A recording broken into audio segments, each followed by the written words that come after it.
So you have your own custom business email. It's an email going to your custom domain, and maybe you have this email set up through the Cloudflare to Gmail routing that I've got a video on, or maybe you're using Zoho's Forever Free plan, and you're doing everything you can to keep your costs down. You want to create a Google Drive for your business account, but you don't want to have to pay for Google Workspace. Guess what? You can. You can have a free Google Drive, just like you have with the free Gmail account, only have it tied to your personal or custom email address with your custom domain. And I'm going to show you how to set that up.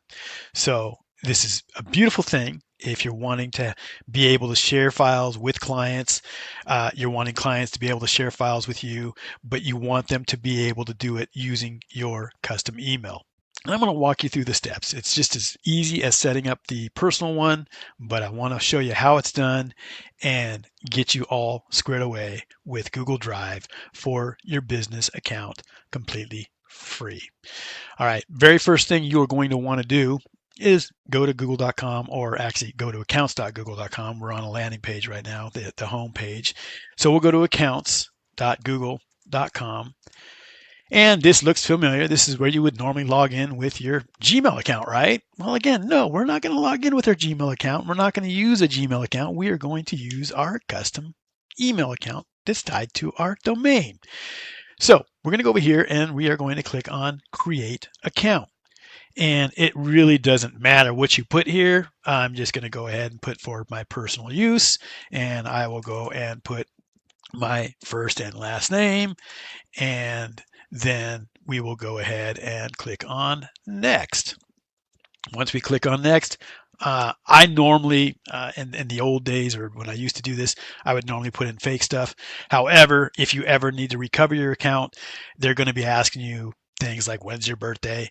And if you don't remember, you're going to be kind of screwed. So let's make sure that you have the proper information. I just put in my exact information here. All right.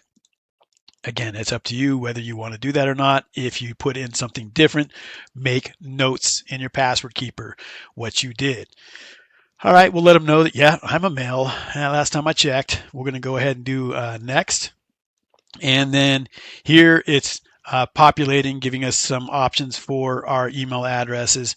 And again, here's this option to create your own Gmail address. This is normally what you would do. However, no, we don't want that. We want a Google Drive, and we just want the basics. Again, we don't need to pay for all the bells and whistles for $7 or $8 a month.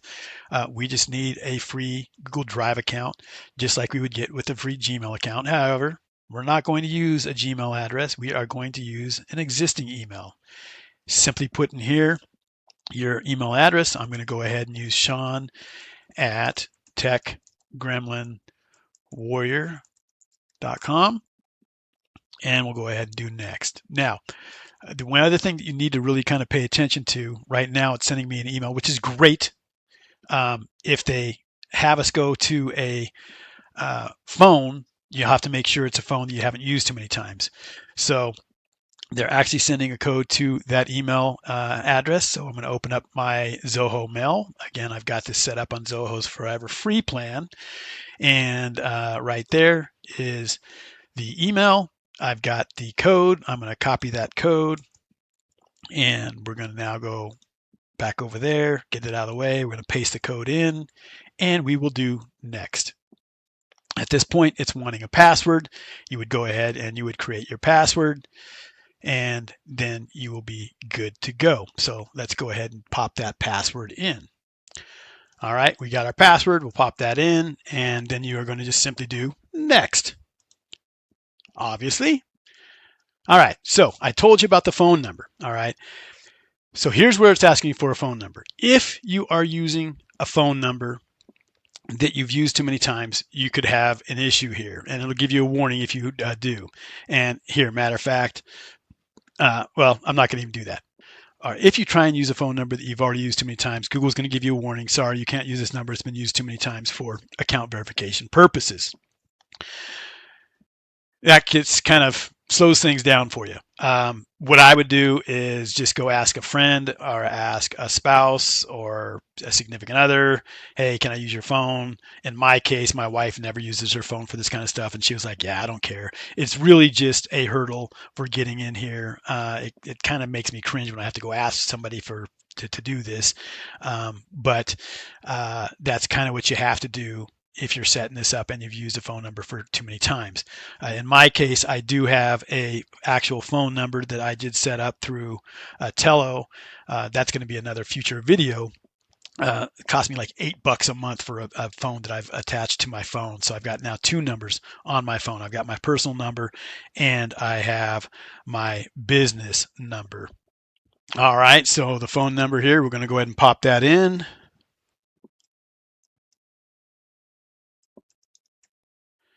And then you'll click on next. It's going to send you a verification code. And there it is. We will pop into verification code. And we'll click on next. And it's just letting you know that's the number.